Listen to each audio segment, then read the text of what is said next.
class. Good afternoon, sir. Okay, our lesson for today is all about metal packaging canning, types of metals. So when we say metal packaging canning, what comes to your mind or mind? Yes, hands. Experiment. Sir, I think metal is made from iron, aluminum, or anything. Okay, we have an idea. So, we have been an activity na will divide you into 3 groups. 3 groups lang.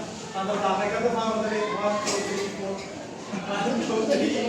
1, 2, 3. 1, 2, 3. 1, 2, 3. 1, 2, 3. Okay, 1, 2, 3. Group 1 will be here. Group 2, group 3.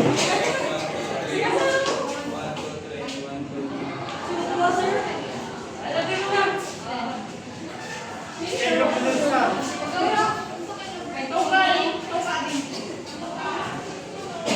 Group 1 will be metal.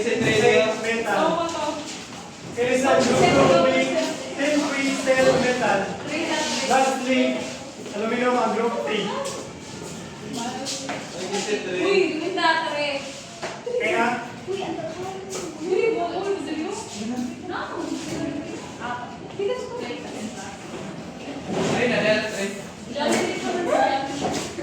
ay mag-stress ako.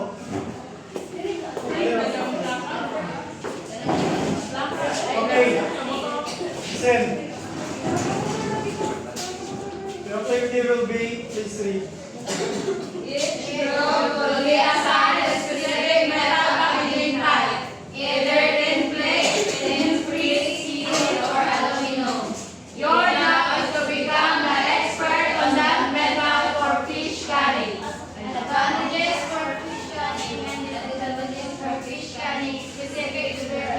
Okay, your job will be, best down na lang, mag-brainstorm mo, what are the advantages or disadvantages of these types of metals based on your sign, group, and metals. Okay, it's done.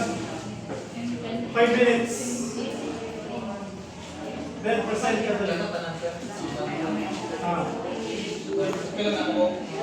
Color metals.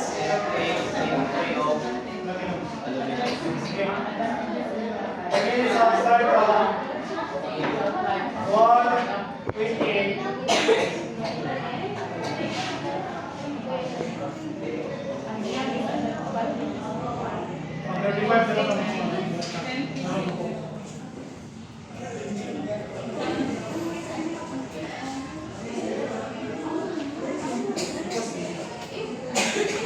Okay, so we start. Until na. Ang group 2 ang mag-master sa middle. Okay, group 2. Sige, group 2. Okay, group 2. Present it, please.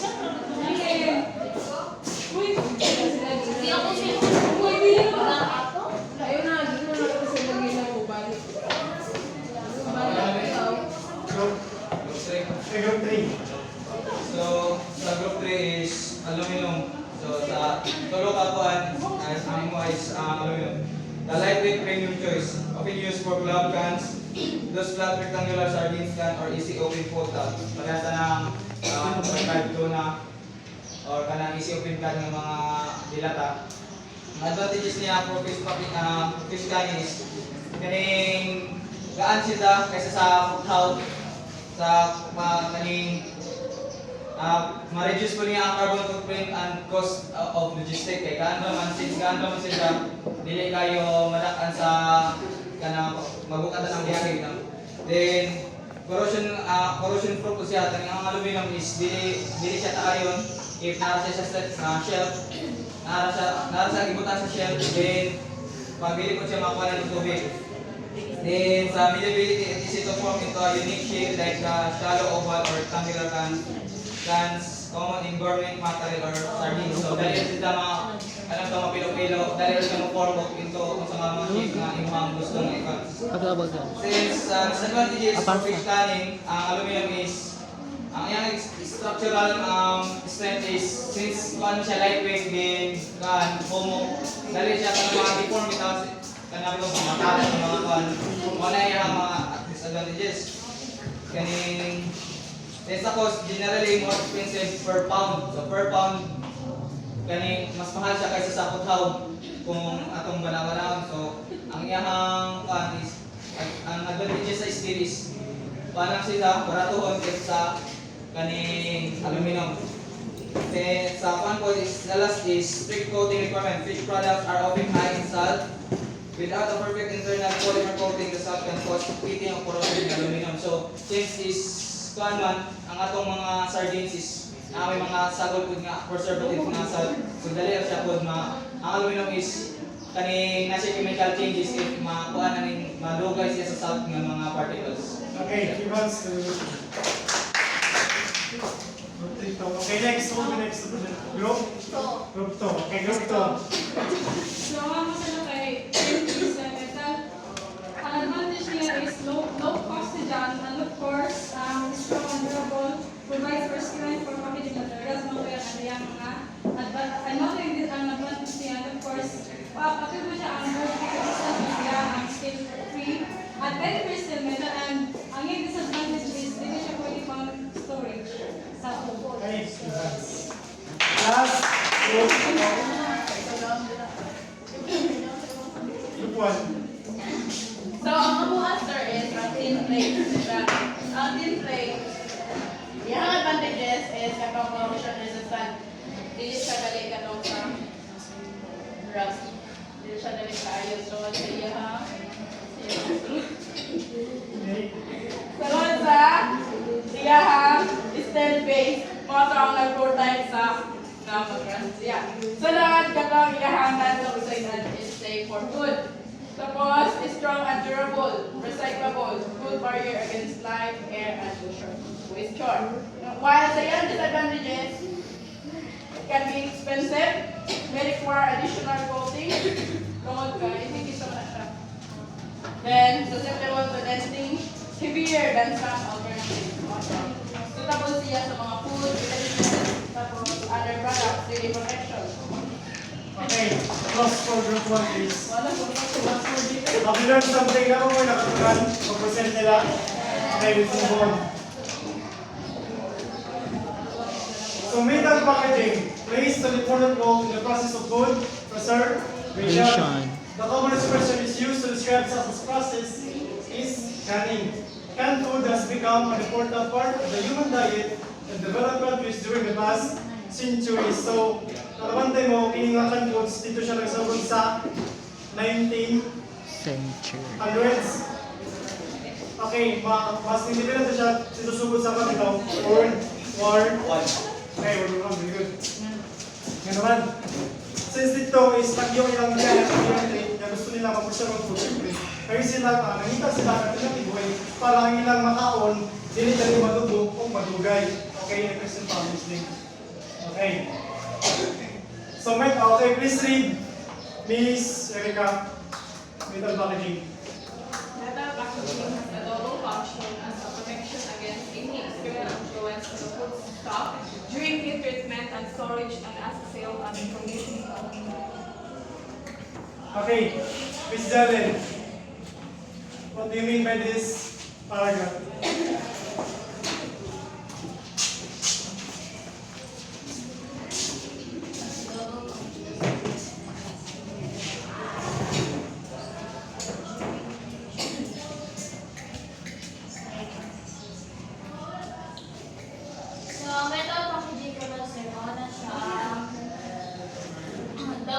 Double function para protektahan bitaw ang mga product na nasa spirit ng mga metal. And then para ano sa siya kanang ma-avoid po siya sa heat treatment and storage na sa sales. So, dako gito ka ng tabang metal packaging sa mga food sa mga food nga kanang dali ra kanang contaminate. So, mo kana siya dito, iyang i-protectahan. Okay, thank you, Miss Jalen. So, in short term, to preserve and to protect. Sa police ba to serve and to protect sa metal, to preserve and to protect. Okay. Metals are used for many food contact applications such as saucepan, coffee pots, as well as packaging. Okay, aluminum. It's widely used in food contact materials. So, these are examples of aluminum. For sure, kung naiingin yan sa balay. Kaya Stock pot. Kaya so, kung sa'yo itong isa yung kanina sa nabasa yung gusto ko, ang aluminum is, ano sa itong aluminum? Dali, babali. Ha? Tinetel.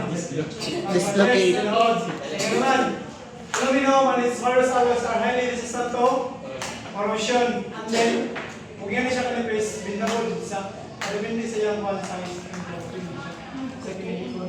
Kapantay mo kini, kung sinyo balay, dugay tayon sa magtag din nyo ka ng hindi kayo mabasa o bunda yun. Dugay siya tayon. That's why, yes, that's why aluminum is mainly used for households.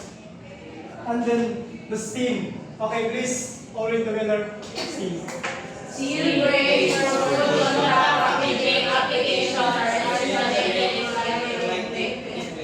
are electrolytic chromocycled steel. Okay, we will say ETP. Electronic tin plate. Please, yeah guys. Idea. Wala? How about ECCS? Electronic chromium oxide coated steel. Wala? So for your information, this ETP or the electronic tin plate is, for example, kini siya kini siya steel. I-coat siya o electronic tin plate. So what's the purpose? I-coat siya kita ganin mo siya steel. Ang gumagay ang mura siya ang the electronic itself, i-dive siya into water then disconnect. So the sole purpose of that is to protect para lugay mo kaayang metal or steel. Okay.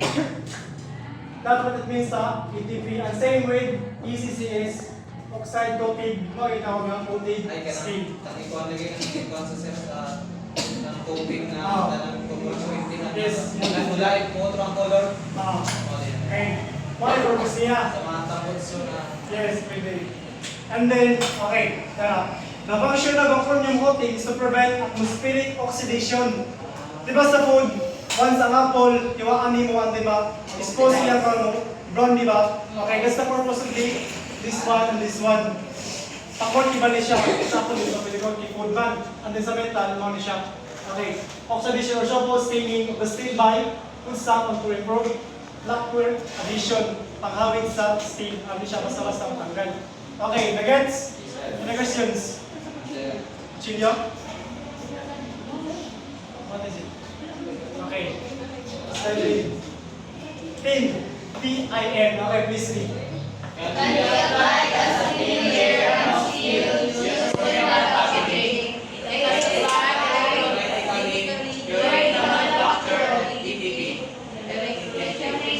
Okay. The function of a chromium coating is to prevent, same nga po, as unrelated. Okay. Muna siya ang tin. Metal. Okay, tin can pwede. Muna siya, pantay mo sa mga canned foods. Matawag siya tin. And then yun isa sa spray bottle, paint bottle. Now, why tin is still applicable for these types of cans? Piniliya. Isa to.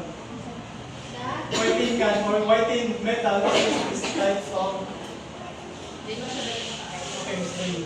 Or sa dili siya electric. Isa na to katong sa pag-ingon kanina corrosion resistance. Yes, why?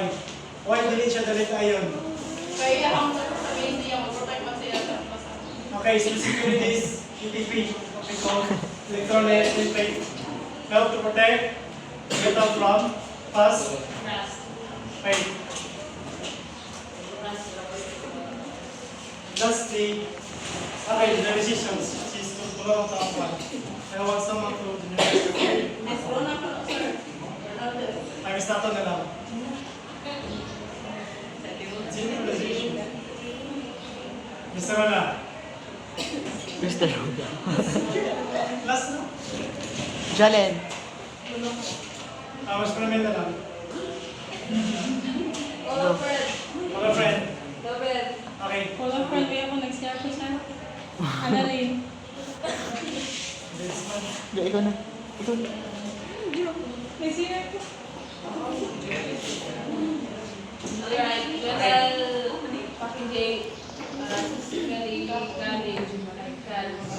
It is used to store or to package a fish product in order to ma-extend ang shelf life and to kanang ma-protect po ang product itself from any contaminants, which is kanang para ang product is makaabot siya sa mga consumers that are healthy and safe to eat. Okay, good ones.